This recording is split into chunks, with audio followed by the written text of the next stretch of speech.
Hey guys, just real quick editing note before we get started. The mic I'm holding right now, you will see me holding throughout the video when I am on camera, but unfortunately it was having some technical difficulties that I did not properly test beforehand, so I wasn't able to use that audio, and I just have to stick with the default camera audio. So it's not as great, and I'm not speaking to an actual microphone, and I'm very sorry about that. My mic also wasn't working when I was displaying the algorithms that I have learned, but I did get it working for certain parts that aren't very significant, but at least it's there. So I'm very sorry for the constant swaps in audio quality, but it's the best I could do on such a short notice, and I need to get this out before North American Championships and somehow fit in a mains and goals video before then as well. So I apologize for the poor quality, but I am getting very busy, so I want to make this video the best I can, but that's not always going to happen. Anyways, enjoy the video. Hello and welcome to episode 2 of my Road to Sub 2 Skewb journey. For anyone tuning in for the first time, this is a series where I walk you through my journey to an official Sub 2 Skewb average. I display what I've learned and done since the last episode in the series, and take some time looking forward to the coming weeks and competitions. Now let's get started with the episode. In the last 3 weeks, I have dedicated most of my time and energy into learning all of the NS algorithms for Sarah's advanced cases that take 4 sledges or more. I have succeeded in doing that. However, there are still many cases that I'm really not comfortable with yet, and so getting these cases in actual solves usually results in a slower recognition time, and a slower time overall. To combat this recognition time, I have started to put some more effort into learning how to one-look, but my success there has been lacking, to say the least. So going forward, I will be putting very little effort into learning more NS, and a lot more into one-looking. But before we get into that, let's take a look at all the NS algorithms I have learned and the resources I used to do so. I'll start out with all the cases I knew prior to episode 1 in this series because I didn't present them in that video. So let's get started. This is the first case. It is peanut plus swirl perm, case ID 18A. So this is the algorithm I learned for this case. I believe it's pretty typical, so I'll do it slowly and then I'll do it quickly.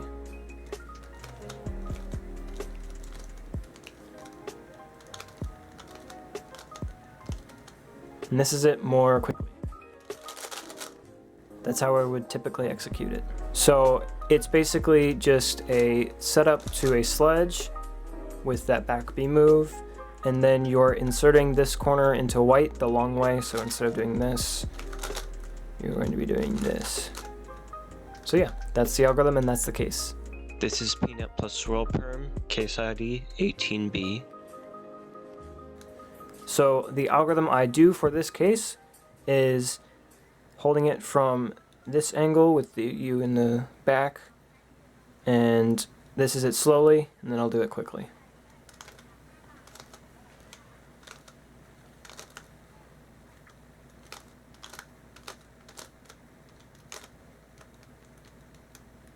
And this is it a bit more quickly.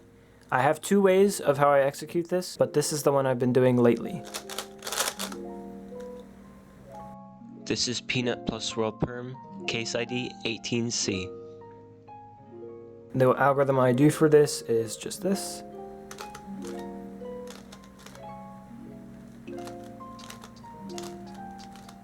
It's a very simple algorithm. It's usually a sub-1-able algorithm.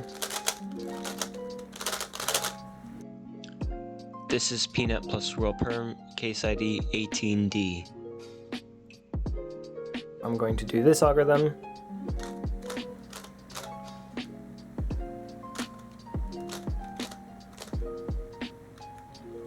And up to speed it looks like. This one's very nice because it doesn't really involve a regrip at all, because you can go from this to the next set, which is right down here, very nicely. This is peanut plus swirl perm, case ID 18E. And the way I solve it is just by doing this.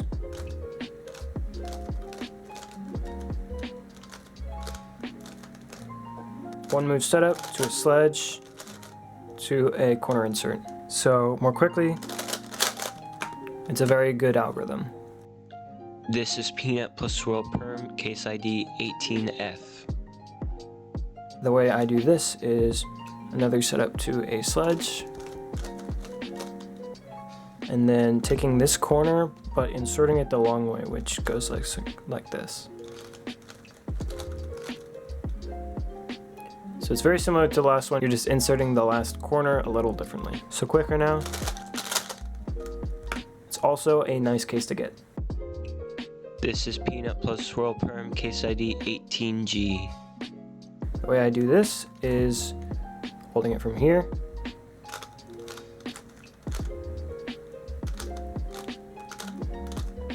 Now more quickly, like that. This is Peanut plus Swirl Perm, case ID 18H. And the algorithm I learned for it is this.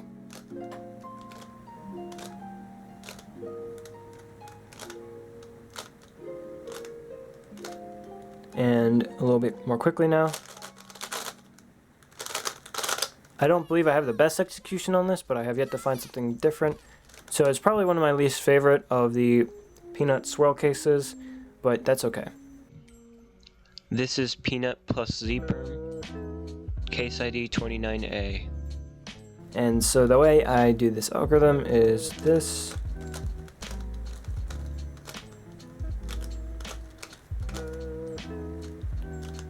And a little bit more quickly, it's a very smooth algorithm, so that's a very nice case to get.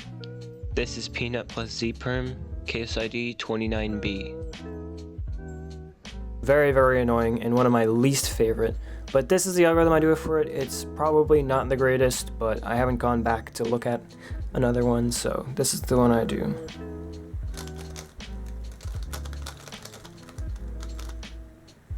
I'll do that a little bit slower.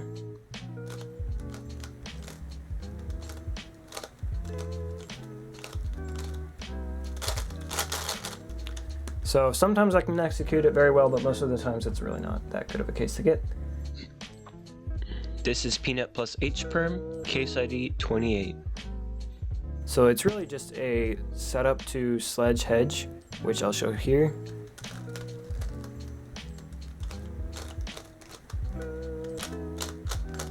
And then just fixing it. So this is it a little bit quicker. It's very nice to get. And this is known as Pure Peanut, and it is case ID 27.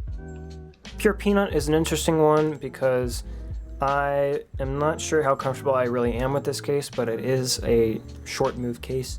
So it's really just holding it in the back, doing this. And then if you notice, it's just one move. You just saw the yellow or the orange, and then it's just hedge. So you'd think it'd be amazing. It's a little awkward in my opinion, but still much faster than force sledging it. This is Pi plus Triple Sledge, case ID 15A. Execute this one like so.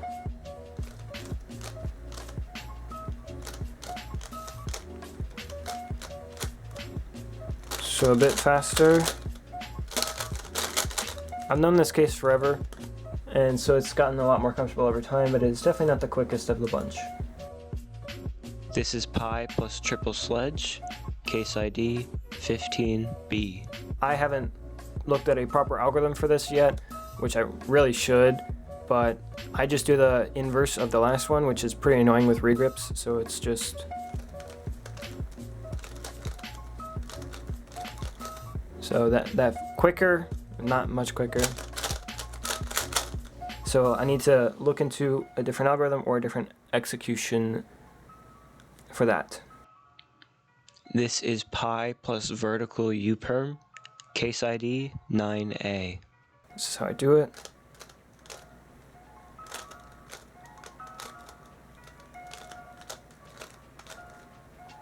So a little quicker. It is a little annoying with regrips, as you can tell, but I know there is a better way to do it. And that is the algorithm I use though, and I don't plan on changing the algorithm. This is Pi plus Horizontal U Perm, case ID 7A. This is what I do. So quicker. It's a very smooth case. This is pi plus horizontal U Perm, case ID 7B. What I do is, so it's 2 moves to sledge, and then 2 moves. You just do the same 2 moves. So I'm not sure it's the best algorithm, but it's the one that I use. This is pi plus horizontal U Perm, case ID 7C. And this is what I do. It's a bit quicker. It's another 2 moves to sledge to 2 moves. Very simple, very nice. This is pi plus horizontal U Perm, case ID 7D. This next one is my personal least favorite of the bunch, probably because I haven't learned a proper algorithm for it. I just kind of use something very similar to the other ones, so I do this.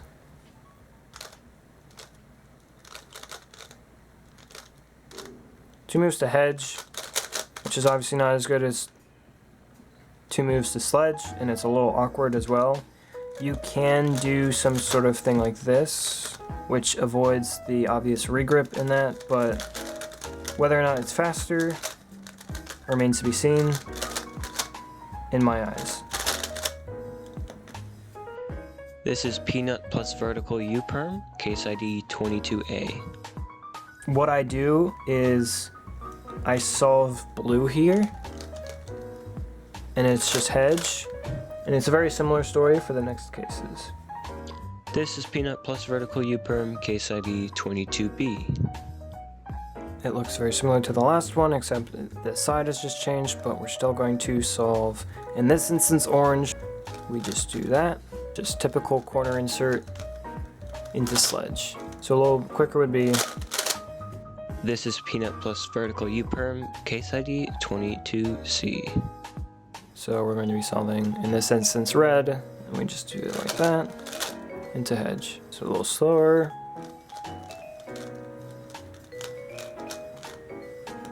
This is peanut plus vertical U Perm, case ID 22D. This is the last case. It's connected here, so it will just be this insert to sledge. These inserts are a little awkward, but they come with practice. This is pi plus Z Perm, case ID 17A. So this is the case you just saw. I actually really like these 2 cases because I actually have grown very comfortable with these cases, and they're fairly simple in my mind. Start from this corner, at least for this algorithm, and do this.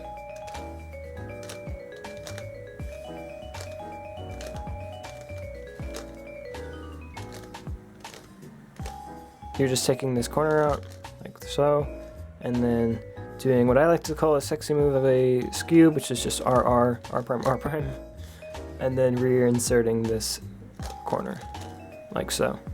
And the other case is very similar. This is pi plus Z Perm, case ID 17B. This is the other case, and so we're going to do this, take this corner out.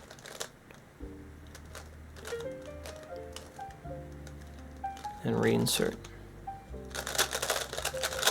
So it's definitely quicker than the last one, but I find both to be pretty comfortable.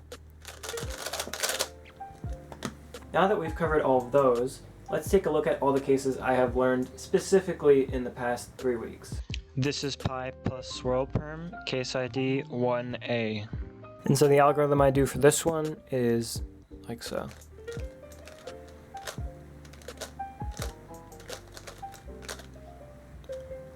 So obviously with this one, the main thing is just these fingers doing that sequence of moves, but I'm sure they will become more comfortable with practice. So for now, this is the fastest I can do it, which is still well under 2 seconds. This is pi plus swirl perm, case ID 1B. And so the way I execute it is like this.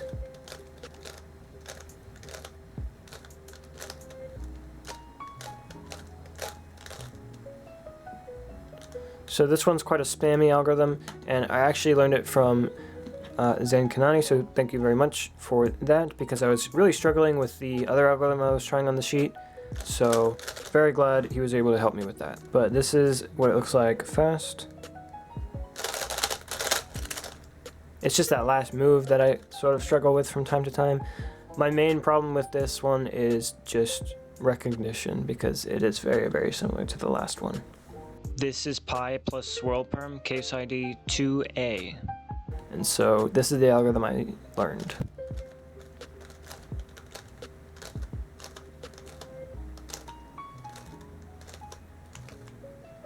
So I can't do this one very quickly yet, but this is what I have so far. That's the best I can do. This is pi plus swirl perm, case ID 2B. So this is what I do.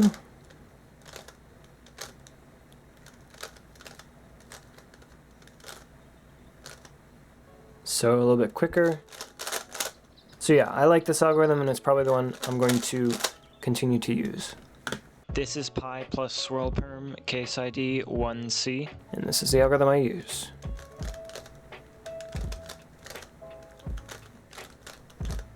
So this is how I do it quickly.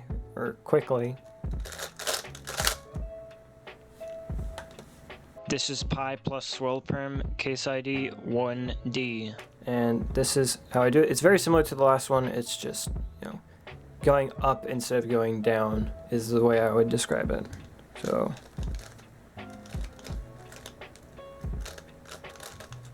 So I actually have two ways of executing this quickly, and one of them is, I'm not sure how much I like that one because it involves only one regrip, but it is quite a big turn and adjustment. And this is the other way I do it, which doesn't involve as much turning on the cube, but it is admittedly not as smooth as something like that. I still think it has potential to be faster though. This is pi plus swirl perm, case ID 2C. And the way I do this one is like this.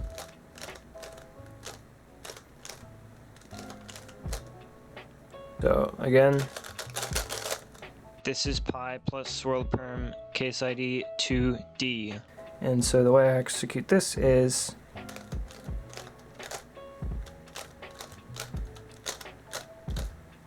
so a bit quicker. I'm pretty comfortable with most of these swirl cases, but there are quite a few that I mentioned that just aren't quite there yet. This is pi plus watt perm, case ID 3A. And the way I do this is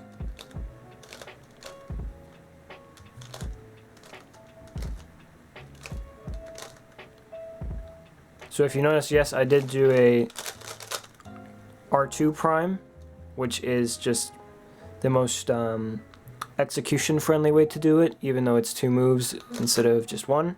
This is a little quicker.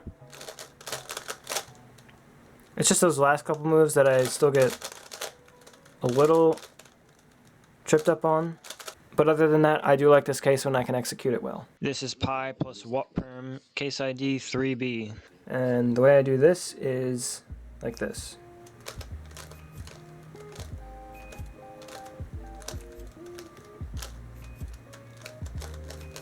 It's very spammable and it's very fast. This is pi plus watt perm, case ID 3C. There are two ways of doing it that I know of, but I really prefer one of the over the other. So this is the one I don't prefer, which is hedge to this O perm. I don't know. The other algorithm I learned first, and I just find it a little bit more fun, maybe. And that is this.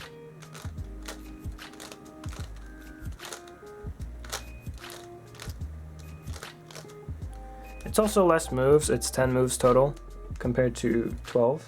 So this is it a little bit quicker.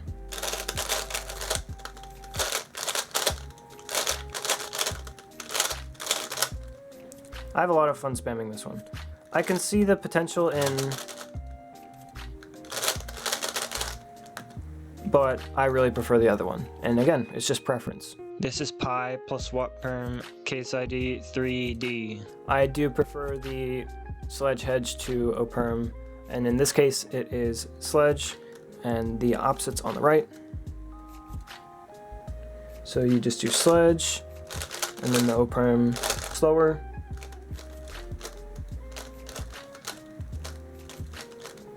This is pi plus X perm, case ID 5A. And so the way I do this is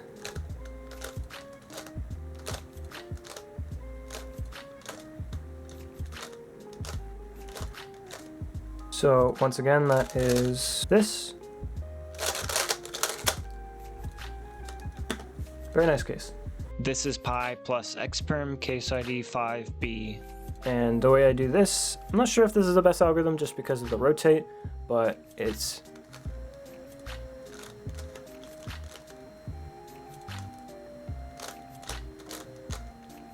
also a little bit quicker. As you can tell, the rotate's a little awkward, and I definitely mess it up quite a few times. This is pi plus X perm, case ID 5C. So I hold it like here and do this. This one's a pretty good algorithm.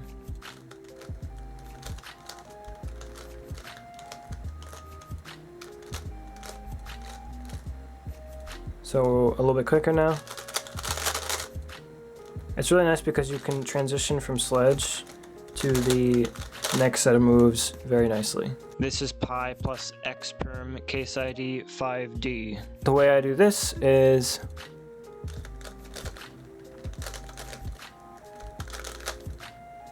so a little bit quicker. It does have a regrip, but it's a perfectly fine case. This is pi plus O perm, case ID 11C. This is just a random one I picked up just because, I don't know, I was just scrolling through the Skewb resources document and just came across a really easy one. This is how I do it.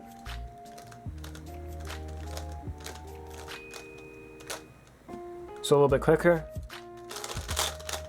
You can really see the only slow part of that is the, can be the final move. Otherwise, it's a nice one to know, even though it is a really easy triple sledge. This is pi plus H perm, case ID 16. And the way I do this,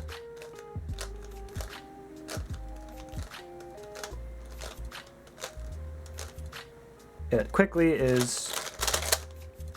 This is peanut plus watt perm, case ID 19A. The algorithm I do is this.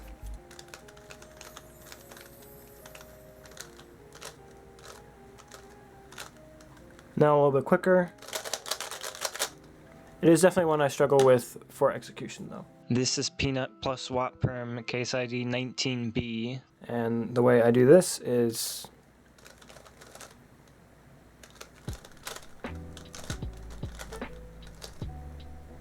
so it's very similar to one of the peanut swirls, it's just got a little bit of an extra thing at the end. So a little bit quicker.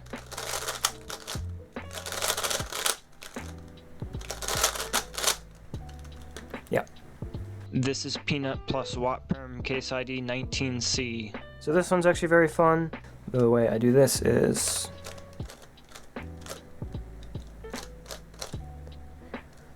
so you can think of it like a long sledge into a corner insert, so it's very easy. This is peanut plus watt perm, case ID 19D. This one is actually a very, very nice algorithm, and it's like so. A little bit quicker.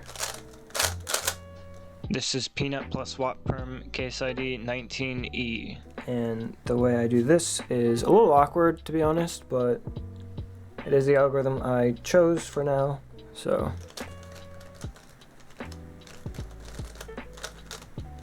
A little bit quicker. This is peanut plus watt perm, case ID 19F. And so we're gonna do this. Start is identical to the last one, but now I rotate, insert this, and fix that. So it's really not all that bad. This is peanut plus watt perm, case ID 19G. And this one's very nice as well. So I just do this. So a bit quicker. And this is peanut plus watt perm, case ID 19H. And the way you do this is pretty much the opposite of the last one. I actually didn't bother looking at a the algorithm list for this one. I just sort of went with the opposite of the last because I thought it was not bad at all. This is Peanut plus O Perm, case ID 23A. And the way you do this, it's very easy.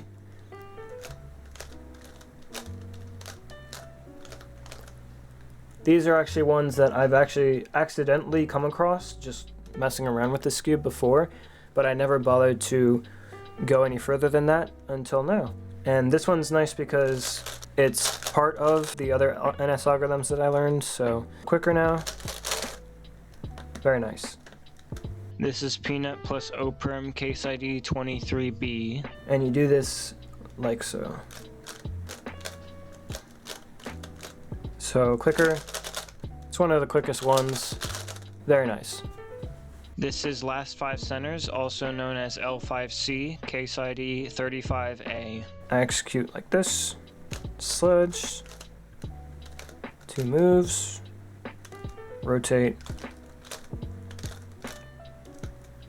It's a little strange, but it is the best way to do it. It's a little quicker now. Yeah, these L5Cs are not very friendly.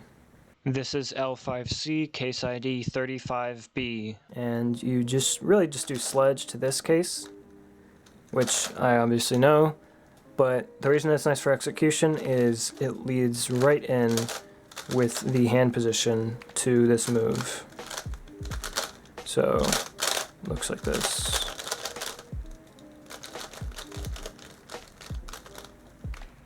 It's a lot of moves, but it's pretty nice.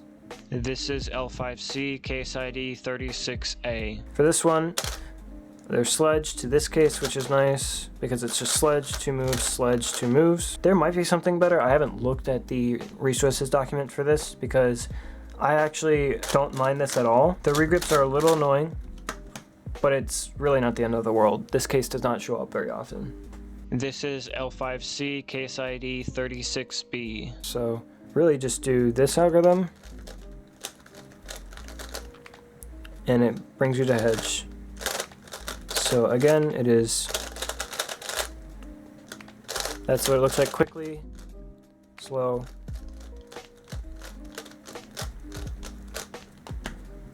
It's pretty nice. This is L5C, case ID 37A. I go back here and do this algorithm.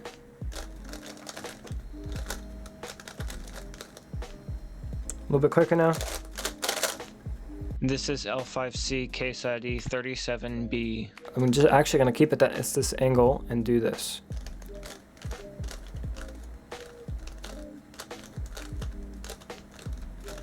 So a little bit quicker. It's pretty smooth, and I've gotten pretty comfortable with it, even though it is an L5C. Same with the last one. And unless otherwise mentioned, all of the cases presented have been learned from the Skewb resources document.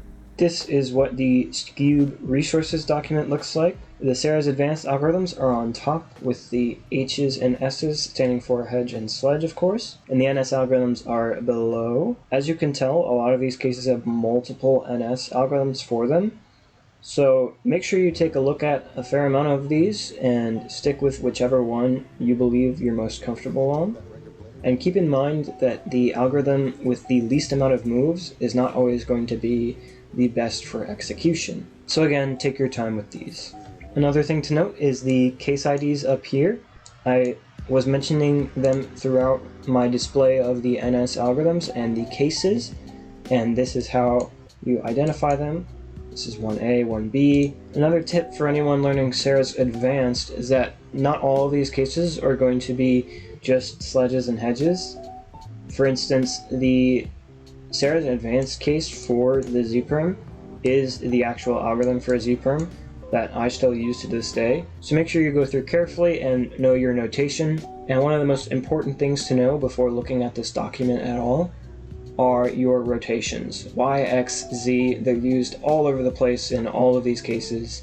So it's very important that you know what you're doing with Skewb and how you're holding it in terms of rotations, because it is very different from most other WCA events. And of course, there's no tips on here for how to execute every algorithm. There are ones where there is a general line that you can follow. For instance, if you have like this pi triple sledge, this R prime RRR, there's really only one comfortable way to execute it, and it's the one that I previously showed. So you'll have structures like this pop up all over most cases. It's very rare that you have a case that is just random moves. So if you are ever confused about how to execute, I would also join the Skewbers Discord, which a link will be in the description, of course. And there's a whole tab on execution tips, and you can just ask anyone in there and they will be happy to help. But yeah, this document also has a recommended learning order. I didn't look at this too much, although 1, 2, 3, 4, 5, 6, 7 are good to learn before any of these, because these are all the 4 sledge or more cases. But of course, it is a Skewb resources document, not a Skewb alg set document, so it has a lot more than just NS algorithms and Serre's advanced algorithms as bad algorithm cases that you can study. It has a one-looking guide by Lorenzo Laud with many good graphics and explanations. I will be using this in the future a little bit, but it's also important to come up with your own methods for something like one look, and to keep in mind that tracing is very important to get comfortable with.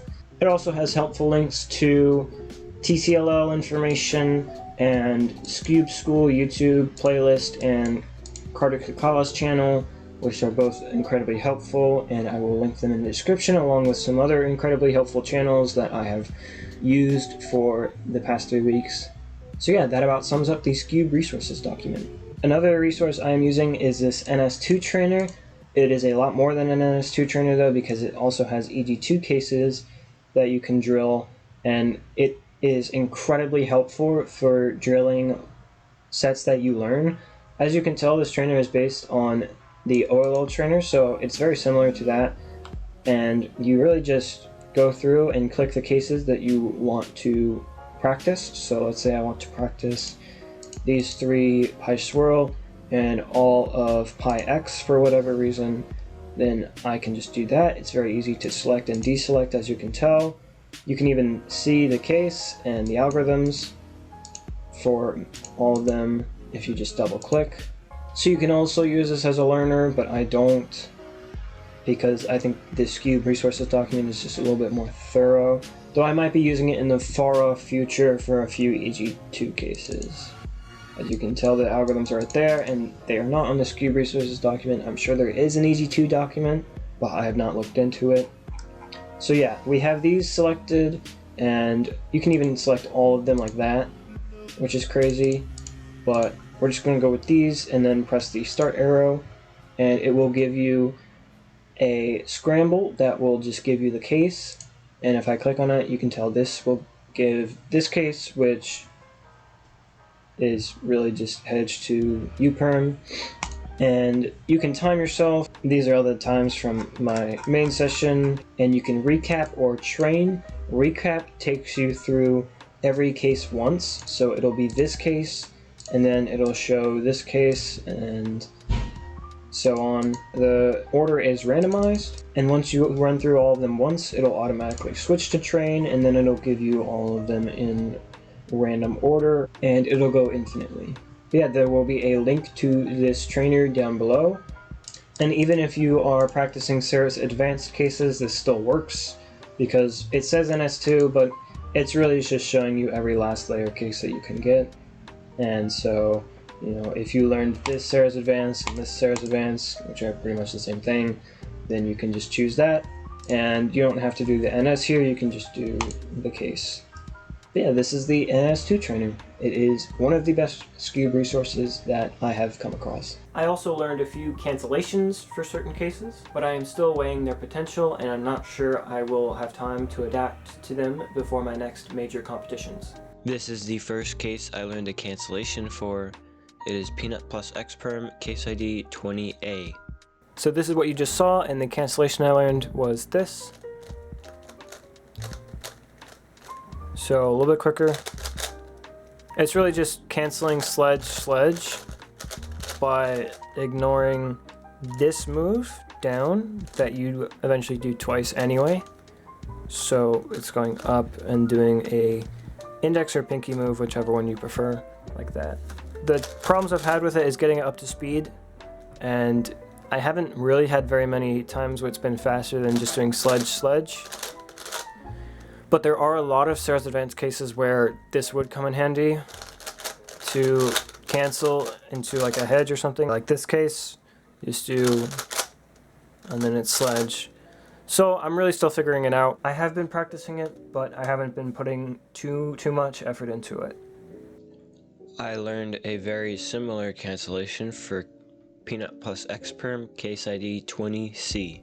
It's the hedge to hedge, which you just do like this. I think there is more potential in this one to save time, just because hedge is a little bit slower, and especially with this turn. But I'm really not sure if it's fast enough yet. So we'll have to wait and see with practice. This is pure pie. It does not have a case ID. This is what I learned from Braden Adams. Shout out. I'm not really too sure if it's use, but it's really just starting with your thumb up here and executing like that. I have yet to get it faster than just simply regripping the sledge. The regrip is still, as you can tell, around 0.8, 0.7 speed on average, whereas this one is usually around 1 second flat. And it's just from this first sort of start. So we'll have to see. It might have some use in certain cases, but if I get a scramble where it's like this, like you can bet I'm still going to be doing the regrip because it's also a lot safer. I'll have to do some thinking on it. With that out of the way, let's move on to the one looking I have learned in the past 3 weeks. Starting with the cases I've memorized. So this is the first layer set that I memorized. It is just the white side solve. So it's when these two corners are right here or right here. And these are the easiest to memorize because if you look around the cube, it's really just a sledge or a hedge on the side opposite of your corners. And so the way I execute this is therefore just in this case, a sledge from a different angle, like that, or a hedge in this case for white. And this is also very easy to memorize because not a whole lot is moving around. To see what yellow is going to be, I can just look at these back two corners because they do not change. And all I have to really memorize is that these two centers swap and these two centers swap. After that, I can tell that in this instance, the cube will be solved after doing that, but of course, it's not normally going to be like that. So let's look at an example. So this is a good one. And we can see that back here, this corner is here and this corner is here, which means that's going to be peanut. This center comes down here, so it'll be hedge in front. The orange will be solved because these two swap, and the top center doesn't really matter at that point. It's going to be hedge to U Perm. Just like that. And then this is pretty much the same exact thing because these two stay the same, these two swap, and these two swap. So it's pretty much an identical one-look memorization, it's just a different execution. This is the next set of layers that I memorized how to one-look. These are also pretty simple, and they execute very similarly as well. They're just sort of inverses of each other. So let's look at this one first. We can see that these two corners are going to stay the same, and since this is just a layer from being solved like that, we can see that these two centers are going to swap and these two centers are going to swap. So that's all I really need to memorize, is that these stay the same, these two swap, and these two swap. And for this case, it's the exact same deal. These stay the same, these two swap, and these two swap. For this, the execution would be And for this, it would be. So let's look at an example solve. All right, so we have this right here, and we can tell that it's going to be pi because these two are opposite of each other. And we will have a sledge in front. Orange will be solved, blue will be solved, and this will be green. So all we really need to know is that these two will be solved, and it's a sledge in front. Because then it's just sledge to U Perm, and you actually could have canceled to the sledge there, so that's even nicer. But yeah, that is the second set that I learned. This is another case that I memorized. The way I execute this is like this. And so memorizing it was pretty easy. The way I do this is that I look at these two corners and see that they're not going to change, but they're just going to turn like that. So if I picture these up top, then I can see what case I have. So this is the third corner I memorized, and I just memorized that it's going from here to here. It's just going directly across while these two are coming up. And other than that, the centers stay the exact same. Let's hand scramble to an example on white. All right, so this is our example. We can see that bringing these two up, we'll have a yellow corner here and a yellow corner here. And that's why we need this third one, because corners here could still mean peanut. Since we see that this one goes directly across to here, we know that it's going to be pi with headlights here and the other two here. And the other thing we know is that the centers are going to stay the same. And this is the only one that's opposite. And the U is in front, so it's actually going to be a nice NS case that we go into, and it's just going to be sledge to O Perm. So just like this. That would be a very nice solve. I'd be very pleased to get that. And this is the last case I memorized. I actually just finished learning it right before shooting this.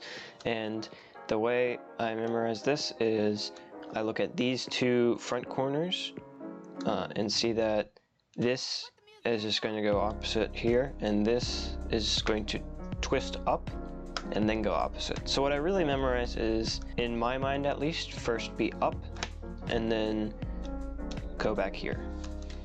So that's why we can see that all the corners are going to be solved, because these two are going to be just up, and none of the centers change on this case as well. So the way I execute it, because I just prefer this angle, is that. The other way you do it is like that, but that's a very similar memorization actually. It's just opposite. So this corner and this corner. It's a good idea when you get this case to look at both. So see what you get if you do this, and see what you'd get if you do this. Let's give an example here. Okay, so for this one, remember, centers don't move, so we have some sort of horizontal U Perm right here, with one solved here and an opposite there. And we look at corners. For my preferred execution, it's going to be white on top here, and since this is going to be coming up, I know that I'm going to have peanut, and I know it's going to be from this angle to where the corners that are on top are right here, and the corners in front are right here. So it is peanut to U Perm, and if I look at the other side, it's actually just going to be the same thing, since these two are just the same orientation. So let's see, and it is. That one's just hedge sledge. And like I said, that is the last one look case that I memorized. The other stuff I worked on, but it also comes with time, is tracing. 2 move layers like this are rather easy to just trace, and every 1 move layer, of course, is going to be very, very easy as well. The only cases I do have some struggles with are the diags. So something like this might take me a bit longer to trace, just because I'm not as comfortable with a diagonal, but I can see that green will be solved and red will be solved. So that means that we're going to have some sort of O perm case, and this corner is going to be permanently down. This one's going to come up and then come down. So I can see that we're going to have O perm, and it's going to be sledge here to U perm. That one was quite simple because I could tell that a lot of the centers were going to be solved. That just is easier on my eyes than any sort of swirl or watt case. And yeah, tracing just takes a lot of time. I noticed it over time that I just got better with it the more I got those cases. But it's also something you can put focus into. So going forward, I want to try to learn how to get better at tracing 3-move sides, because while I have given some thought to memorizing stuff like this, it could be a waste of energy if I can actually get tracing down, because then once I can solve one 3-move layer intuitively, the others I think will fall rather quickly. So yeah, tracing to me is actually a little tricky to explain, but I hope I was able to at least show you what I have so far in that department. Like I mentioned before, I will be putting most of my focus into learning and improving one looking. Since we've now covered all that I have learned, let's move on to what's next. So the elephant in the room here is North American Championships, where my main goals for Skewb are a 2.5 or 2.4 official average, and to make finals. This first goal seems less achievable than I previously thought, given a likely increase in nerves, and there are a lot of cases I don't think I will be comfortable with in time. But I still think making finals is very realistic for me. The cutoff will most likely be a low 3 average, and I have had a recent streak of sub 3 official averages, and would consider a low 3 average to be quite slow for me. But at the end of the day, sub 2 is still very, very far away, so I'm not going to worry about either of these goals very much and want to prioritize having fun at the competition over both of them. All that being said, I will be on stream for round 1, so tune in if you're not able to make it to North American Championships and you're interested in at least my round 1 result. I think it's unlikely I will be on stream for anything else. Also, side note, after I finish uploading all the vlogs for North American Championships, then I will record episode 3 for sub 3. I'm not sure how much progress with Skewb I can make between now and then because it's going to be very busy. So unfortunately that video will not be out for a while. Moving on, later in the year, Mid-Atlantic Championships is happening in my hometown. So I will be coming home from college to attend, and I believe it's too far away to give a realistic goal at this point, given I will be very busy in college. But I plan on maintaining my Skewb grind and this channel, so hopefully the improvement between now and then is significant enough to stay on podium. Though I'm confident in saying sub 2 will still be very far away. So those are my only 2 upcoming competitions at the moment with rounds of Skewb, and I'm hoping to learn a lot more about how to deal with competition nerves from them, if not anything else. That concludes episode 2 of Road to Sub 2. Comment down below what you liked, what you didn't like, and subscribe for future episodes. Thank you for watching.